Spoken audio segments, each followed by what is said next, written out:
So you have just a moment to see the tiny insectoid form dive bombing down at your skull before it impacts, and you feel a sharp pain as its tiny lance scrapes by your ear. And then you hear Well, him whistles pass. For the king and country! Well, that's just rude. Yes. And I think we're invading someone's lands. And the rest of you all receive sharp stabs to the backs of your shoulders and your legs, and a thousand tiny war cries ring out, and you are surrounded in a swarm of floating lights and tiny, tiny spears and fast fluttering wings.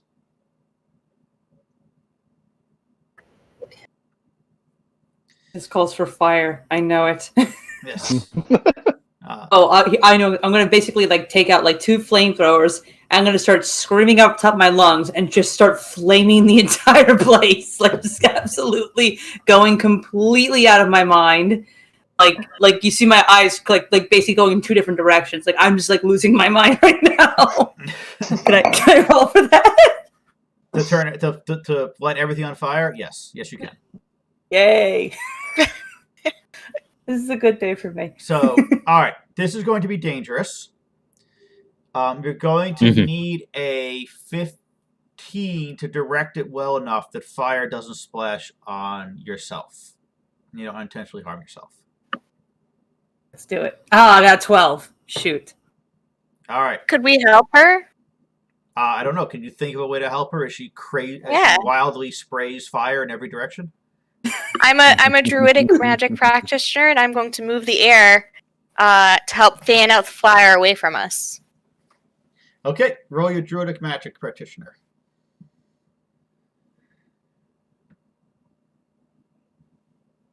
Sorry, I'm bad at typing, apparently. There we go. Nope, no 6s. Okay. You call out to the spirits of the wind in the air, but for some reason they keep moving in weird erratic directions or just lie indolently on the ground, as if they can't be bothered to get up and help you. Air spirits in caves are just really freaking rude. Sorry, my friend, but if I call upon more infernal spirits, there will just be more fire, and I do not think it will help your case. Or it could. We don't know. Adding more fire to the flame is always helpful. From the fire that's hitting the mushrooms, is that creating a lot of smoke yes. We can see? Ooh, okay. I'm gonna start lighting my Molotovs and throwing them at every big clumps of mushrooms to create a lot of smoke. All right, I'm gonna call that just making things worse. So, but that's a human sex. How many dice go into that? Does he get to roll 10 dice to make things worse? That's a cliche. I feel bad. I think I screwed up. I was just thinking to myself, if I just set everything on fire, it'll help us out. I'm sorry. All right, so the fire spreads wildly, and bits of flame splatter in every direction. You find that even yourself in your madness, you find even your own clothes catch, and you're forced to abort to rapidly slap it all down. So you lose a die from your pyromaniac. Aww. Can I use my infernal cleric to heal her die? To encourage her to be more of a pyromaniac? I mean, I suppose that's a kind of corruption. I mean, yes, you are. Hey! I mean, I'll call that a kind of corruption. Sure, you're leading her to evil. All right. I turn to the puppet and I say, "Do you carry with you anything that the princess has given you?" Oh, I've lost my shoes. My shoes, they are gone. Farapus. But I do still have my lovely shawl. Can I borrow this shawl? I promise. No, I give it back. You can borrow my shawl. It has beautiful sigils on it. It will summon hellhounds. It's wonderful. Roll your Martha Stewart to see how impressively domestic and fancy your shawl is. He's willing to trade for it. Alrighty. This is not my best one. No, we only need a 5. Ooh, a 10. All right then. Oh, that's a very nice shawl. Yes. All right. And he turns and reaches back inside his lamp, which he's been carrying with him this time, and pulls out a little doily. It is worn, yellowed with age. It is. You can see that it is literally on the very verge of falling apart. Barely a spider web left. And he holds it out to you. He says, "She gave this to me before she left." Oh, that is so beautiful and perfect. I take it. Yes. So this is infused with love and compassion, and this is infused with the beauty of a relationship between two close friends. I hold it in my hand, and it lights on fire. Dies ire, illa solvet seculum favila. It's perfect. Roll your infernal cleric. That was amazing. I'm going to make this. So you have successfully horrified him, no matter what happens. But if you get at least a 10, this destruction of all that is good and lovely in this poor doll's memory of the one person who ever mattered to him will reawaken the lust for destruction and fire that was in Freddy's soul. 18.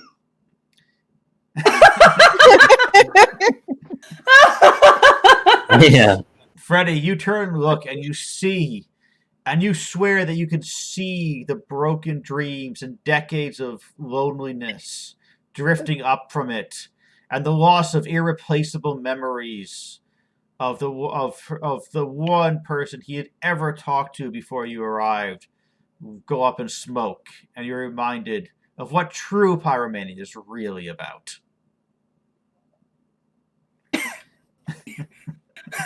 I'm a little speechless, excuse me. I give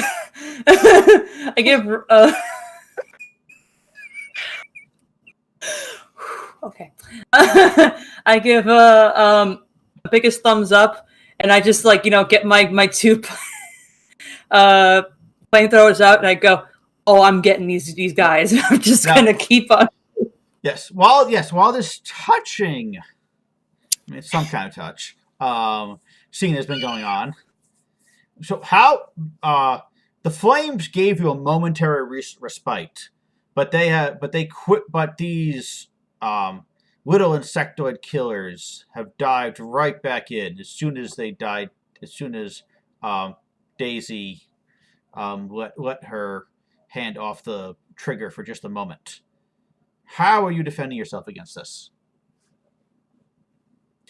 Each of you is sword by what must be at least a dozen. He Sniffs out will just kind of grab them and throw them off, throw them to the ground as hard as he can.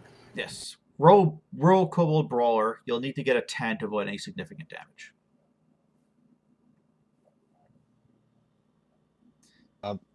Mackie will 20. Ooh. All right, you take no damage, and in fact, you managed to catch one fairy and hit another fairy with a fairy. And there's a Nice. Smack and a squeak and then a squish as you slam them against a mushroom. And the others scatter. The others scatter in fear against your mighty prowess. Okay, so Wonderful. Mackie had a plan. Yeah, I'm just gonna pull out my leg-like whip and start trying to use my mercenary to whip whatever I can. Your what like whip? The leg from the creature with a bunch of joints. The centipede? yes, Mm-hmm. right. Mm-hmm. So your whip-like leg is what you're gonna pull out. Yes. Okay. Why not both? Roll your mercenary. Again, you 10.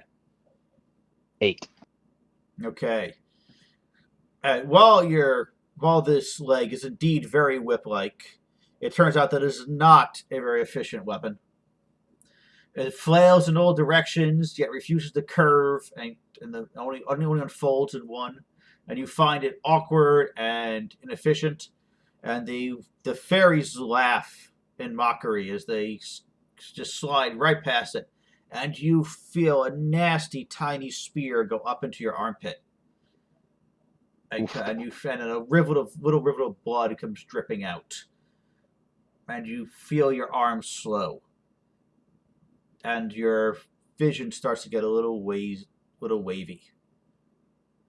So you're gonna lose a die from your mercenary. It's down to 2. Okay. Rundy and Favilla.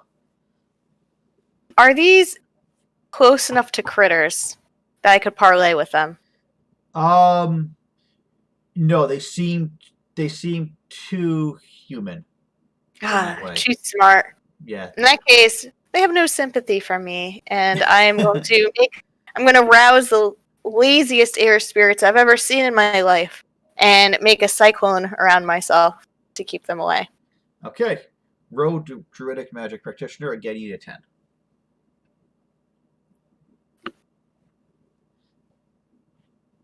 Nine. Nope. Well, one of these air spirits finally gets up. It goes on a breathy, "Oh, why you gotta harsh on them, man? They're just trying to play and dance with you." It raises its arms, and there's an anemic burst of wind. And it sort of swirls around and says, "See? They danced with me." And they whirl around you, but easily slip in to stab you again in the other ear. All of these air spirits are stoners. Managing Barbarella's computer.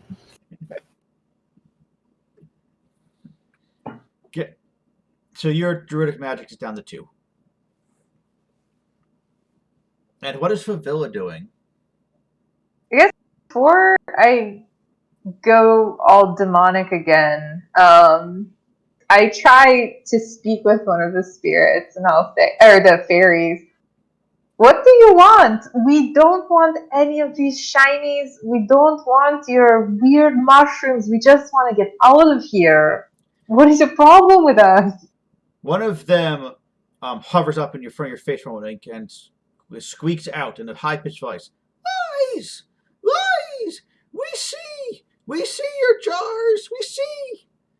You come to steal! You come to steal from us!" Oh, do you just want to have a drink with us? We are so cool with this. You're going to try to talk him into having a drink with you instead of attacking you? Yeah. Roll Martha Stewart. You need a 10. Okay. Come on, scented candles. Yes. All right. Yay. You hold up a jar and break the lid.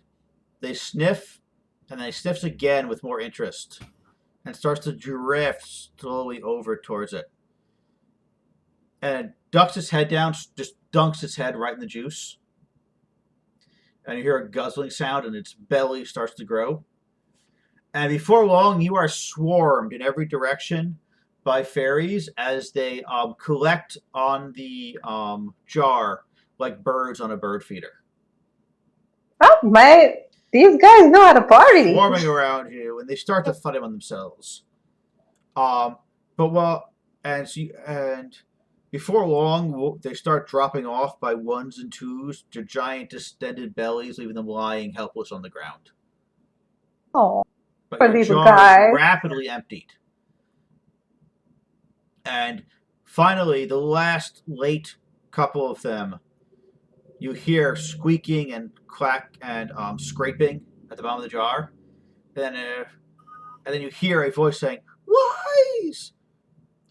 They promised the drakes, but it is lies! Lies!" And the rest of them pick up the cry again, and you all hear lies, lies, lies echoing throughout the cavern. Oh, they're dumb.